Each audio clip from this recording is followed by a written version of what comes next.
Assalamualaikum warahmatullahi wabarakatuh. Kali ini saya akan membacakan kesimpulan dari jurnal yang telah saya review. Langsung lanjut ke jurnal pertama, determinan faktor-faktor inflasi di Indonesia tahun 1990 sampai 2020. Studi ini menemukan bahwa suku bunga PDB, jumlah uang beredar, harga minyak dunia, dan nilai tukar memiliki dampak yang signifikan terhadap inflasi di Indonesia, baik dalam jangka pendek maupun jangka panjang. Namun, nilai tukar tidak memiliki hubungan yang signifikan baik dalam jangka panjang maupun jangka pendek.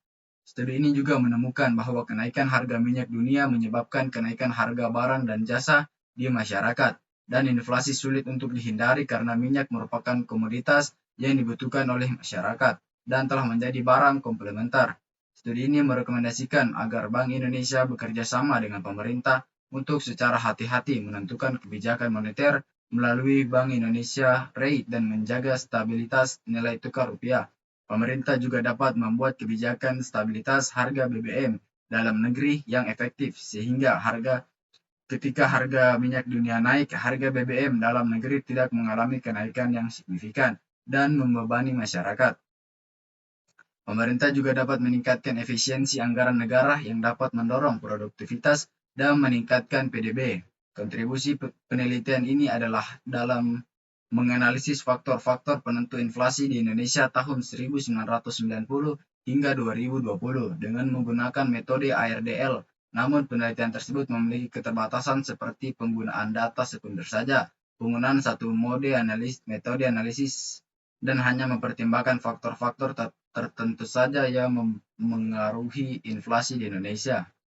Lanjut ke jurnal 2, pengaruh inflasi terhadap pertumbuhan ekonomi di Indonesia.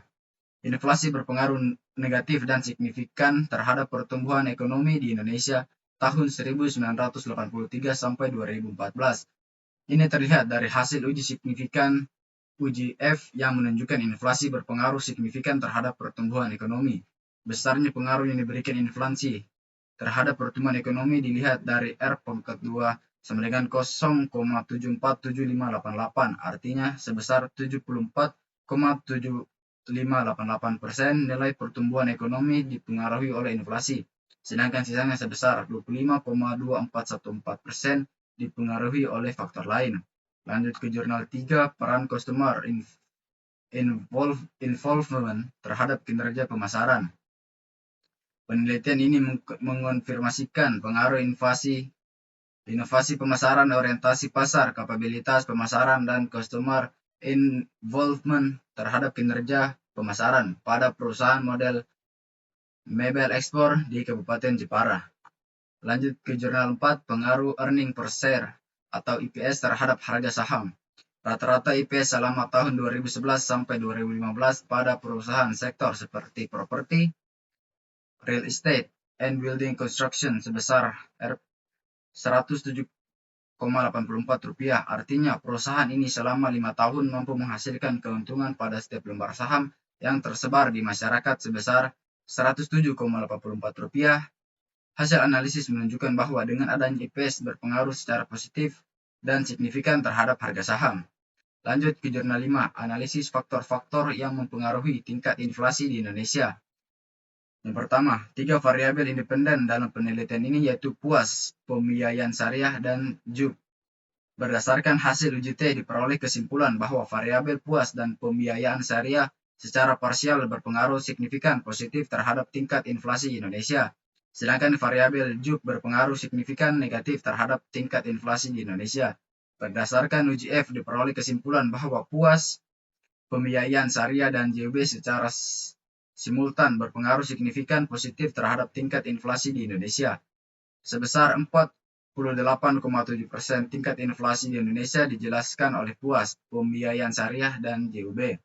Sedangkan sisanya yaitu sebesar 51,3% dijelaskan oleh variabel lain di luar variabel dependen yang digunakan dalam penelitian ini. Lanjut ke jurnal 6, pengaruh lingkungan kerja terhadap kinerja karyawan. Lingkungan kerja dan kinerja karyawan di divisi part manufacturing Direktorat Produksi PT Dirgantara Indonesia sudah baik. Hal ini dapat dilihat dari nilai main variabel yang tinggi atau baik. Pengaruh lingkungan kerja terhadap karyawan di divisi detail part manufacturing Direktorat Produksi PT Dirgantara Indonesia adalah 19,2% dan sisanya 80,8% disebabkan oleh sebab-sebab yang lain yang tidak diteliti dalam penelitian ini.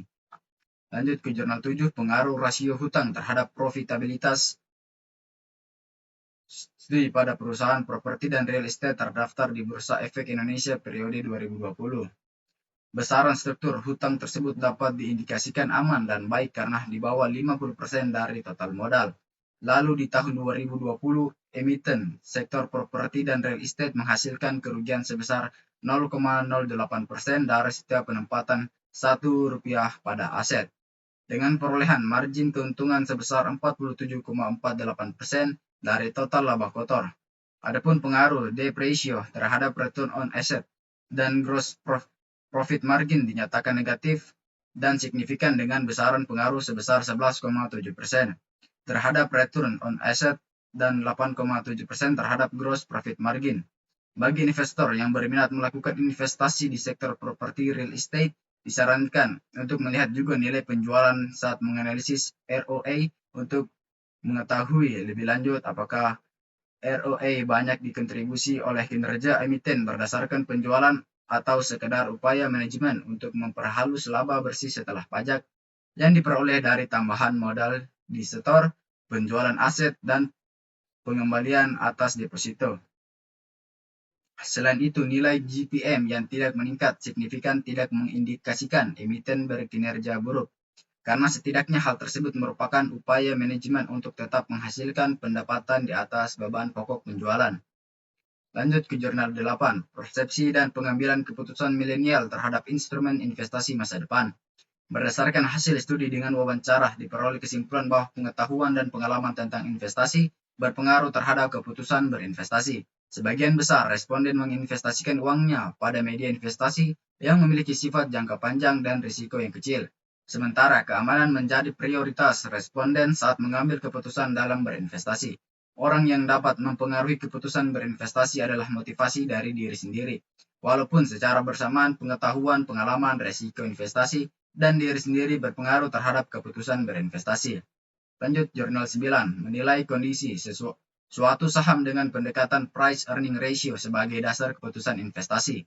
Berdasarkan hasil penelitian dan pembahasan dapat disimpulkan bahwa 6 dari 7 emiten berada pada kondisi undervalue, yaitu DVLA, HIL, KLBF, MICA, PH, dan PRDA. Satu emiten yaitu TSPC berada pada kondisi fair value.